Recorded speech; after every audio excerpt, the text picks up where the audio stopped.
குருதேவா, நான் உங்க மேல மரியாதை வச்சிருக்கேன். நீங்க தான் என்னுடைய வழிகாட்டி. ஆனா இன்னைக்கு நம்ம சபையோட கௌரவத்தை சுக்குநூறாக்கி என்ன கோவத்துக்கு ஆளாக்கி இருக்கீங்க.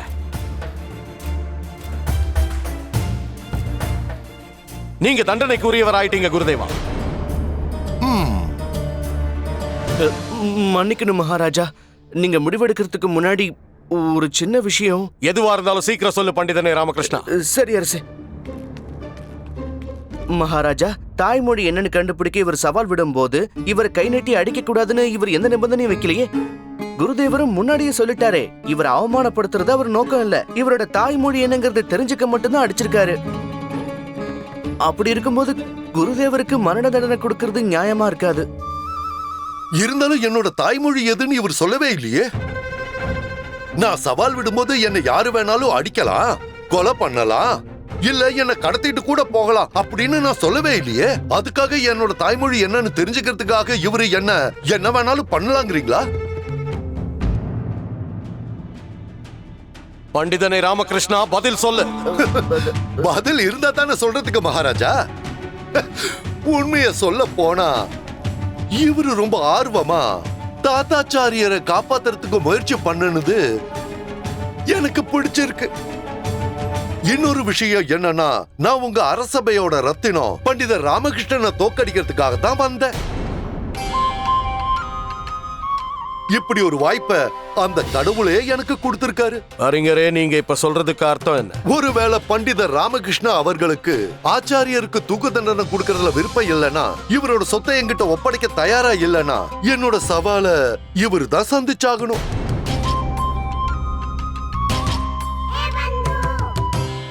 இவரு உன்னை வசமா மாட்டி விடுறாரு ராமா. நீ இந்த சவாலை எதுக்காகவும் ஏத்துக்காத.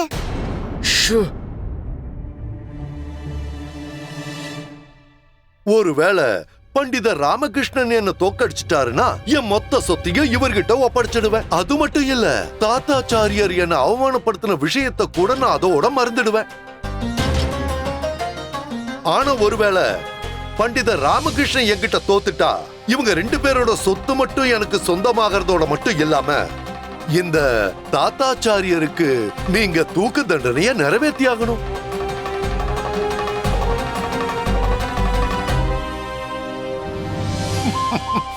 பண்டிதர் ராமகிருஷ்ணன் அவர்களே, உங்களுக்கு தோல்வியை கண்டு பயம்னா நீங்க இப்பவே பின்வாங்கிடலாம். நான் இந்த தாத்தாச்சாரியரோட மொத்த சொத்தையும் வாங்கிக்கிட்டு மரண தண்டனையும் இவருக்கு வாங்கி தர முடியும்.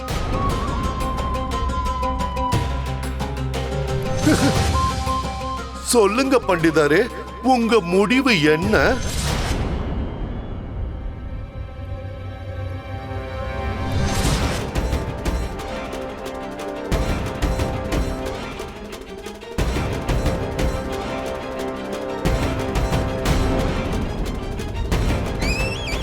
பதில் சொல்லுங்க பண்டிதர் ராமகிருஷ்ணன் அவர்களே, சவாலை ஏத்துக்கிறீங்களா இல்லையா? ஐயோ, எந்த பற்றி வேகமாயிட்டு பாரு. வேகமா பறையா அப்படின்னா என்ன அர்த்தம்? மலையாளத்துல சீக்கிரமா பதில் சொல்லுங்கன்னு அர்த்தம். ஏன்னா இவர் அமைதியாவே இருக்காரு. தேவையில்லாத விஷயத்துல மூக்க நுழைச்சிட்டு வந்தாரு. இவருக்கு தைரியம் இருந்தா இந்த சவாலை ஏத்துக்கிட்டு இருப்பாரு. ஆனா முகத்தை தொங்க போட்டுட்டு கவலையோட நிக்கிறாரு. என்ன ஆச்சு? தோல்வி பயம் தொல்லை பண்ணுதா? இல்ல உங்களை பத்தி நான் தப்பா கேள்விப்பட்டேனா? மகாத்துக்லான் அலிகான் சமா, இதுக்கு என்ன அர்த்தம்? மராட்டில பிரபலமான பழமொழி. இதோட அர்த்தம் பிரபலமான உணவு விடுதியோட கேவலமான சமையல்னு. ராமா, அவர் உன்னை எத்தனை தடவை அவமானப்படுத்தினாலும் அவருடைய வலையில மட்டும் நீ தயவு செஞ்சு விழுந்துடாத. இவரு உன்னை தூண்டி விடுறாரு. எதுக்கும் நீ தைரியமா இரு ராமா. இவருடைய சவாலை மட்டும் நீ ஏத்துக்காத. நீ கொஞ்சம் ஜாக்கிரதையாவே இரு. ஆமா பட்டு, நீ சொல்றதும் சரிதான். இது வரைக்கும் அவர் கேட்ட எந்த கேள்விக்குமே எனக்கு பதில் தெரியாது. இருந்தாலும் குருதேவரை காப்பாத்த இதை நான் ஏத்துக்கிட்டு தானே ஆகணும். ஒரு கோழை மாதிரி ஓரமா நின்னுகிட்டு குருதேவர் சாவறத பார்க்க முடியாது. ஆனா ராமா, அதெல்லாம் ஒண்ணும் இல்ல. நீ ஒண்ணும் பேசாம கொஞ்ச நேரம் அமைதியா இரு.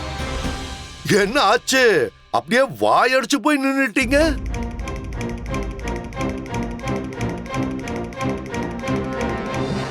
நாங்க கொடுக்க போற விருந்த நீங்க இன்னும் முழுசா ருசி பார்க்கவே இல்லையே நண்பரே.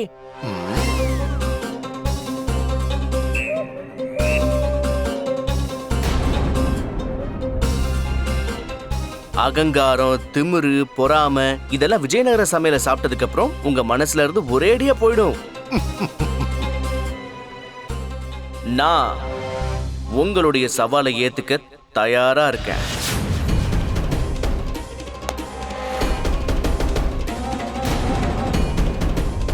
நல்லா யோசிங்க பண்டிதரே, இது உங்க வாழ்க்கையோட கடைசி சவாலா கூட இருக்கலாம். கடமையை செஞ்சா பலன் அந்த கடவுளை கொடுப்பாரு. உங்க கேள்விகளுக்கான பதில் எல்லாம் சொல்ல நான் நிச்சயமா கடுமையா உழைக்க தான் போறேன். ஆனா எனக்கு அதுக்கு முதல்ல கொஞ்சம் அவகாசம் வேணும். எடுத்துக்கோங்க பண்டிதர் ராமகிருஷ்ணன் அவர்களை, எவ்வளவு நேரம் வேணாலும் எடுத்துக்கோங்க. ஆனா நாளைக்கு நீங்க தோக்க போறது மட்டும் உறுதி. சரிங்க ஐயா, அதையும் பாத்துருவோம். அப்புறம் உங்ககிட்ட இன்னொரு முக்கியமான விஷயமும் சொல்லணும் குப்தா அவர்களே. என்ன விஷயம்? அது என்னன்னா, இன்னைக்கு இரவு உணவுக்கு நீங்க என் வீட்டுக்கு விருந்தாளியா வரணும். நானும் என் குடும்பத்தாரும் உங்களுக்கு சேவை செய்யறது எங்க தலையாய கடமையா நினைப்போம். அதுக்கப்புறம் உங்களுக்கு விருந்தாளிகளை உபசரிக்கிற வாய்ப்பு ஒருவேளை கிடைக்காம கூட போகலாம் இல்லையா? ஏன்னா நாளையில இருந்து உங்களோட சொத்து, உங்களோட வீடு எல்லாமே எனக்கு சொந்தமாயிடும். நீங்க இப்ப யோசிக்க வேண்டியது நாளையில இருந்து நீங்க யார் வீட்டுல தஞ்சம் அடையிறதுன்னு தான். நாளைக்கு இதே அரசபையில இந்த அரசபையோட ரத்னம் பண்டிதர் ராமகிருஷ்ணனை நான் தோக்கடிப்பேன். பண்டிதர் ராமகிருஷ்ணனும் தாத்தாச்சாரியரும் அவங்க சொத்தை என்கிட்ட ஒப்படைக்கணும். அதுக்கப்புறம் இவரோட உயிரை ஆண்டவன் கிட்ட ஒப்படைக்கணும்.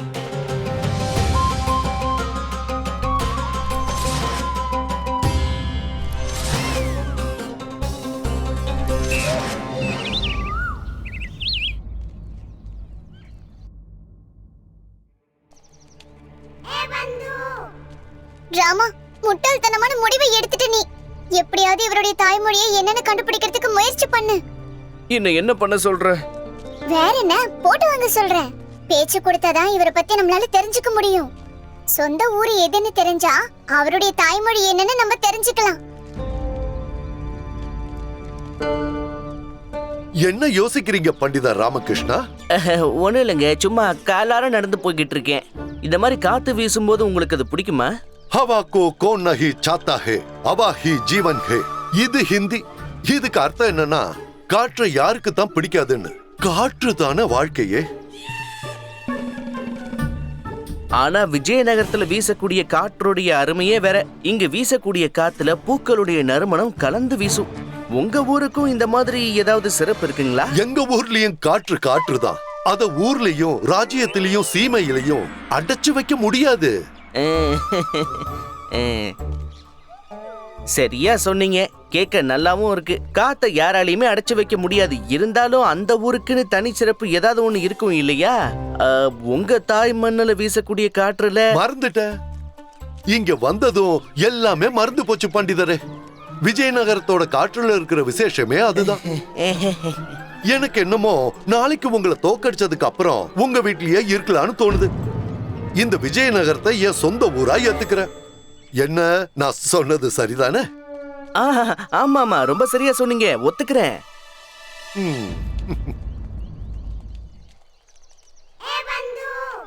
பாத்தியா ராமா, அவர பயங்கர மூலக்காரன். இந்த ஆள்கிட்ட இருந்து உண்மையை வர வைக்க முடியாது போல இருக்கே. நீ இந்த முறை ஒரு தவறான சவாலை ஏத்துக்கிட்ட. நீங்க இல்லைன்னா எங்க நிலைமை என்ன ஆகுமோ குருஜி? நாங்க அநியாயத்துக்கு அனாதைகள் ஆயிடுவோம் குருஜி. உங்களுக்கு என்ன ஆனாலும் அதை நாங்க தாக்கி போனா பாவம் அந்த குரு மாதா. பாவம் அவங்க விதவை ஆயிடுவாங்க. ஆனா நீங்க கவலைப்படாதீங்க குருஜி. நாங்க 2 பேரும் உங்க இறுதி சடங்குக்காக சந்தன கட்டைகளை கொண்டு வருவோம் குருஜி. அதுக்காக எங்க கிட்ட இருக்க எல்லாத்தையுமே விக்கிறதுக்கு கூட தயாரா இருக்க குருஜி. வாய மூடுங்கடா முட்டாளுங்களா. விட்டா இப்போ எனக்கு கொல்லி வச்சிருவீங்க போல இருக்கு. அதுக்கு தானே பேசணும். நான் அவ்வளவு சுலபமா சாக மாட்டேன். நீங்களும் அனாதை ஆக மாட்டீங்க, என் மனைவியும் விதவை ஆக மாட்டா. பண்டிதர் ராமகிருஷ்ணன் இருக்கிற வரைக்கும் யாரும் எதுக்கும் கவலைப்பட வேண்டாம். அவன் எந்த சவாலையும் தோத்ததே இல்ல, எல்லாத்துலயும் ஜெயிச்சிருக்கான். நம்மளையும் காப்பாத்திடுவான். உங்களை ரொம்பவே பாராட்டி ஆகணும் குருஜி. ஏன்னா சாவு கிட்ட நெருங்கி கூட தைரியமா பேசிக்கிட்டு இருக்கீங்களே. எனக்கு ஒண்ணு மட்டும் தான் புரியல, நீங்க எப்பதான் உண்மையை புரிஞ்சுக்க போறீங்களோ? கவலைப்படாம இருங்கடா, நான் சொல்றது உண்மைதான். அவன் எப்பவுமே ஜெயிக்கிறவன்.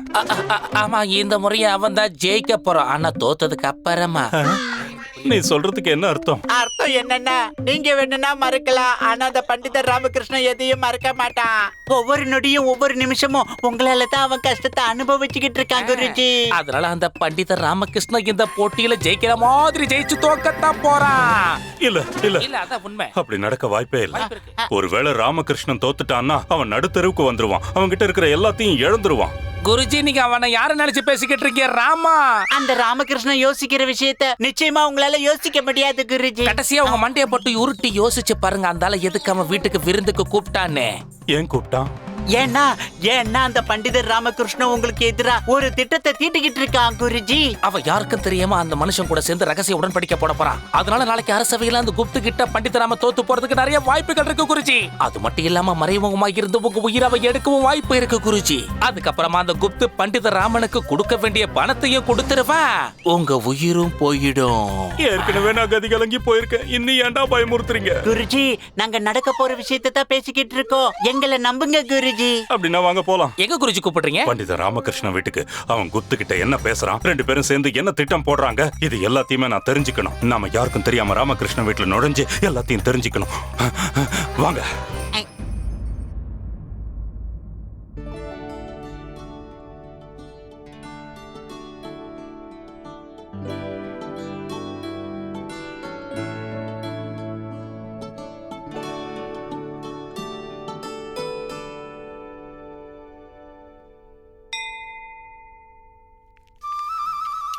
गुप्त लामा गुप्त கூட வரலாம். ராமா யார் கூட வந்துட்டு இருக்காரு? அதான் அந்த குப் மாத்துலு பாஷா குப்த கூட. மாத்ரு பாஷா குப்தா? இவர் ஆச்சாரியார் தாத்தாச்சாரியாருக்கு சவால் விட்டவர் தானே? அவர் எதுக்காக இங்க வராரு? அவருக்கு நான் தான் அழைப்பு கொடுத்தேன். விருந்தாளிக்கு விருந்து ஏற்பாடு பண்ணுங்க, நான் அவரை உள்ள கூட்டிட்டு வரேன். சீக்கிரம் சீக்கிரம் ஆகட்டும். அப்படிப்பட்டவர் எதுக்கு விருந்தாளியா அழைச்சிருக்காரு?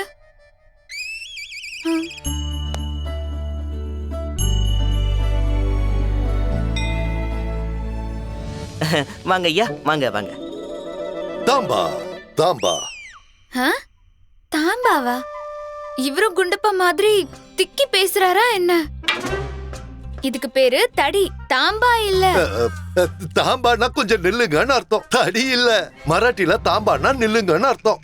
நீங்க கொஞ்சம் அமைதியா இருந்தீங்கன்னா நான் எல்லா திசைகளையும் வணங்கிக்கிறேன்.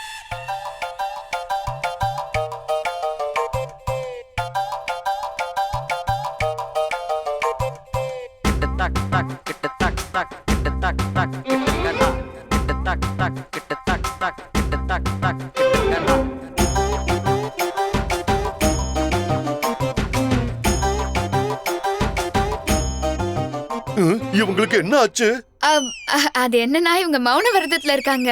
உங்களோட நமஸ்கார வேலையெல்லாம் முடிஞ்சுதான்னு இவங்க கேக்குறாங்க. ஆரத்தி எடுக்கலாமா? ஓ, இவங்க அப்படித்தான் சொன்னாங்களா? ரொம்ப பிரமாதம். முடிஞ்சதுமா, முடிஞ்சது. இப்போ நீ ஆரத்தி எடு.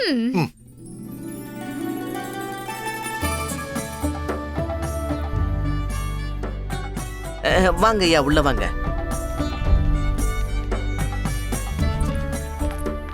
வாங்க உட்காருங்க உட்காருங்க வாங்க.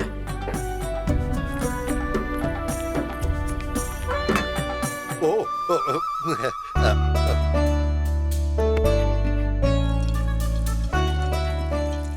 ஓ, இதுவும் சாட்டா, இதுவும் சாட்டா. என்ன பேசிட்டு இருக்கீங்க? நீங்க பேசுறது எதுவுமே புரியவே இல்ல. இந்த தட்டி எங்க வீட்ல இருந்து சீதனமா வந்தது, ரொம்ப விலை உயர்ந்தது தெரியுமா? இத பத்தி எதுதான் சொல்லிட்டு இருக்கீங்க? சடை இல்ல, சட்டா சட்டா.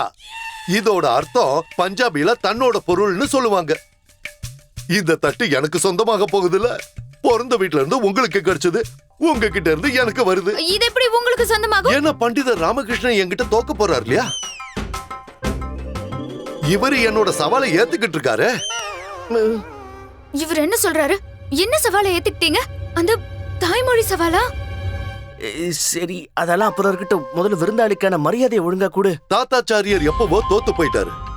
அவரோட சொத்தையும் அதோட அவர் உயிரையும் கூட.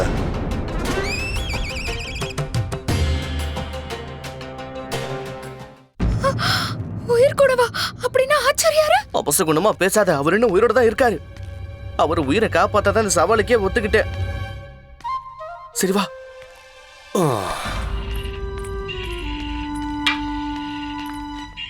ஒருவேளை பண்டிதர் ராமகிருஷ்ணன் தோத்து போயிட்டா தாத்தாச்சாரியார் சொத்தையும் எழுதுருவாரு, உயிரையும் விட்டுருவாரு. அப்புறம் பண்டிதருக்கு சொந்தமான எல்லாமே எனக்கு சொந்தமாயிடும். சாப்பி கிச்சு கிச்சு ஆமோர் ஹோ ஜாபே, சாப்பி கிச்சு கிச்சு ஆமோர் ஹோ ஜாபே. இந்த பொருட்கள், இந்த பாத்திரங்கள் எல்லாமே எனக்கு சொந்தமாயிடும். ஐயோ அம்மா, என்ன காரியம் பண்ற? சுமாரு, அவரு நமக்கு விருந்தாளியா வந்திருக்காரு. விருந்தாளியா இருந்தா நம்ம பொருள் அவர் தானே சொல்லுவாரா? உங்களுக்கு சொன்னா புரியாது, நான் அப்புறமா விளக்குறேன். இப்படி வாங்க வாங்க. இருங்கம்மா. பாலு, கோ பாலு. இப்ப என்ன சொல்ல வரீங்க?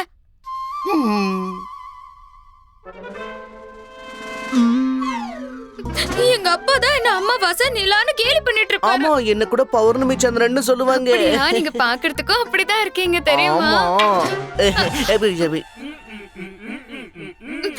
ஆனா இவர் எப்படி என்ன அப்படி சொல்லலாம்?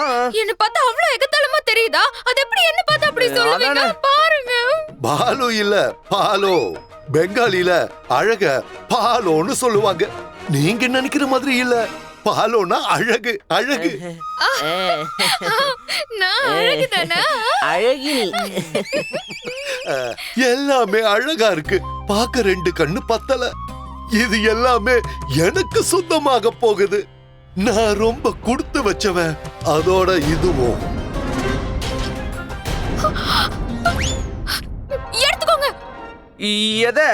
இவரை எடுத்து வெளியே தூக்கி போடுங்க. எதுக்கு இவரெல்லாம் கூட்டிட்டு வரீங்க? கண்டுபடி பேசுறாரு பாருங்க. இங்க பாருங்க, நீங்க ரொம்ப மரியாதையா அவமானப்படுத்துறீங்க. நீங்க தான் என்ன அவமானப்படுத்துறீங்க. இத பாருங்க, நீங்க தோத்து போனதுக்கு அப்புறம் உங்களோடது எல்லாமே என்னோடது ஆயிடும் இல்லையா? அதை ஏன் மறைச்சுக்கிட்டு இருக்கீங்க? இவ ஒண்ணும் பொருள் கிடையாது. இவ என்னோட மனைவி. நகைய உங்க மனைவி தானே போட்டிருக்காங்க. அந்த நகையெல்லாம் எனக்கு சொந்தமாக போகுது. எனக்கு சொந்தமாக போற நகைகளை என்ன பார்க்க விடுங்களேன். நகைய பத்தி தான் பேசியிருக்காரு. நீங்க ஜெயிச்சிட்டீங்கன்னா இது எல்லாமே உங்களுக்கு தானுங்க. ஆனா இன்னைக்கு நாங்க உங்களை நல்லபடியா உபசரிக்கணும். நீங்க மரியாதை கொடுத்துக்கிட்டே இருங்க. அது வரைக்கும் இங்க என்னென்ன பொருள் இருக்குன்னு நான் நோட்ட வர்றேன். அந்த அழகான படுக்கை எனக்கு சொந்தமாயிடும். இதுவும் எனக்கு தான். அதோட இதுவும் எனக்கு சொந்தம். இந்த ஊஞ்சலும் என்னோடதாயிடும்.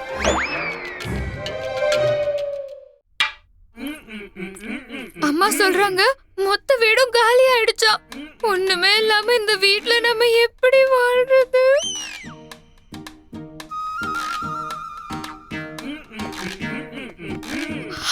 அம்மா, எல்லா பொருட்களும் இங்கே தான் இருக்கு. அது நம்மளோட கற்பனைமா?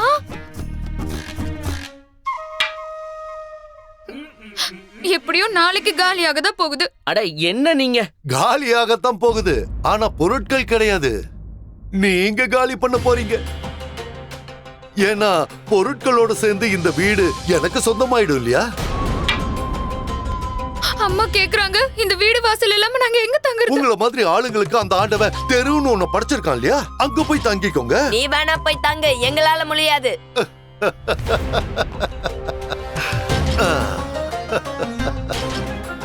என்ன யாராலையும் ஜெயிக்க முடியாது, யாராலையும். ஏன்னா எனக்கு எல்லா மொழிகளும் ரொம்ப அத்துப்படி. என்னோட சவால் தெலுங்குல இல்ல, தெலுங்கு தான் உங்களுக்கு குத்துமதிப்பா தெரியுமே. சத்தீஸ்கர் மொழியில சொல்றேன். ஏ தேர்முல ஹரதேஸ் தமோர் டண்டோலா சபோத்தோர் ஹோ ஜாய் ஓர் மெஹர்துல்லா ஹராதேவ் தத்தோர் டண்டோலா சபம் மோர் ஹோ ஜாய். இப்போ பெங்காலில சொல்றேன். யுதி டாமி அமர் கியா ஹாரியா தாவ் தத்தவார் சம்பந்தி அமர் ஹோ ஜாவ் और जोधी अमित मल के हारिया दाव टू तमोर संबंधी अम हो जाबी.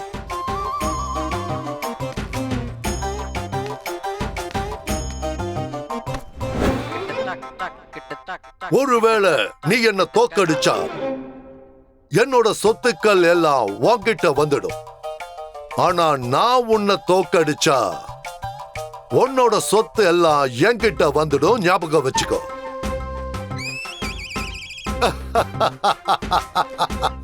இப்ப நீங்க மராட்டி மொழிய கேக்குறீங்களா? சத்தும் மலஹரவல்லஸ் ஹர்மாதி சகுல் சம்பத்தி துஜி आर्सर मीदुला हरवुला तुझी संपत्ति मासी ये लक्षात ठेव போதுமா இப்ப குஜராத்தில இத்துத்மன ஹராவுஷித் மாரி பதி சம்பத்தி தாரி பஞ்சோ மூத்தனே ஹராவிஷ் துதாரி பதி சம்பத்தி மாரி தேஜஸ்ஷே உங்களுக்கு புரிஞ்சதா இப்போ ಕನ್ನಡத்துல ನೀವು ನನ್ನನ್ನು ಸಾಲಿಸಿದರೆ ನನ್ನ ಎಲ್ಲ ಸಂಪತ್ತು ನಿಮ್ಮಲ್ದೆ ಹಾಗೆಯಾ ನಾನ್ ನಿಮ್ಮನ್ನು ಸಾಲಿಸಿದರೆ ನಿಮ್ಮ ಸಂಪತ್ತು ಎಲ್ಲ ನನ್ನದೇ ಆಗುತ್ತದೆ ராமா இந்த ஆள் பேசுற ஒவ்வொரு மொழியும் அவருடைய தாய்மொழி மாதிரியே இருக்கு. இப்ப அவருடைய உண்மையான தாய்மொழியை நம்ம எப்படி கண்டுபிடிக்கிறது? இந்த முறை நீ தோக்க போற ராமா.